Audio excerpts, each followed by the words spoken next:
हरे भरे पहाड़ियों से घिरे एक शांत गांव में हरिदास नाम का किसान रहता था।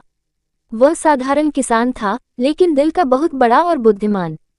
उसकी जमीन कम थी, पर मेहनत और लगन इतनी थी कि हर साल उसकी फसल गांव में सबसे अच्छी मानी जाती थी। हरिदास का एक नियम था, जमीन माँ है, उसे प्यार और देखभाल चाहिए, तभी वह फल देती है। वह अपने खेतों से ऐसे बात करता जैसे बच्चे से करता हो। सुबह सूरज निकलने से पहले वह खेत में पहुंच जाता और मिट्टी की नमी, फसलों की हालत और कुएं के पानी को ध्यान से देखता। गांव वालों को वह सलाह देता कि प्रकृति की इज्जत करो, तभी खेती सफल होगी। व्यापारी का आगमन। एक दिन गांव में एक चालाक व्यापारी आया।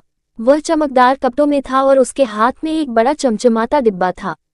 उसने गांव की चौपाल पर सभी किसानों को बुलाया और कहा, मेरे पास जादुई बीज हैं। अगर आप इसे बोएंगे तो आपकी फसल दुगुनी नहीं तिगुनी उगेगी, और मैं उसे ऊंचे दामों में खरीदूंगा भी। किसानों की आंखें चमक उठीं।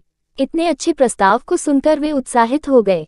व्यापारी ने बीज दिखाए, वे सच में चमकीले और अनोखे थे। लेकिन हरिदास ने थोड़ी देर बीजों को देखा और शांत स्वर में कहा, बीज की चमक पर भरोसा नहीं किया जाता, उसकी पहचान तो मिट्टी में जाकर ही होती है। व्यापारी ने हंसकर कहा, अरे बाबा, पुरानी सोच छोड़ो, दुनिया बदल गई है। गांव के अधिकांश किसान व्यापारी की बातों में आ गए। उन्होंने अपने पुराने बीज छोड़ दिए और नए जादुई बीज खरीद लिए। हरिदास ने व्यापारी से कहा, मैं अपनी मिट्टी, अपने बीज और अपनी मेहनत से ही खेती करूंगा। फसल का समय। दिन बीतते गए, बारिश भी ठीक ठाक हुई। जिन किसानों ने व्यापारी के बीज बोए थे, उनके खेतों में पौधे बहुत देर से उगने लगे। कई पौधे बिना बड़े ही सूखने लगे। किसानों की चिंता बढ़ती गई। दूसरी ओर हरिदास का खेत हमेशा की तरह हरा भरा दिख रहा था। वह रोज अपने खेत की देखभाल करता, मिट्टी को दुलारता और नहर की सफाई करता। कुछ महीनों बाद सच सामने आया। व्यापारी के नए जादुई बीज असली नहीं थे। वे खराब, नकली और बेकार निकले। जिन किसानों ने उन्हें बोया था, उनकी सारी मेहनत और पैसा बर्बाद हो गया। गांव के लोग दुखी हो गए। व्यापारी तो अगले ही दिन गांव छोड़कर भाग गया। हरिदास की उदारता। जब किसानों ने देखा कि हरिदास की फसल अच्छी हुई है, वे उसके पास आए।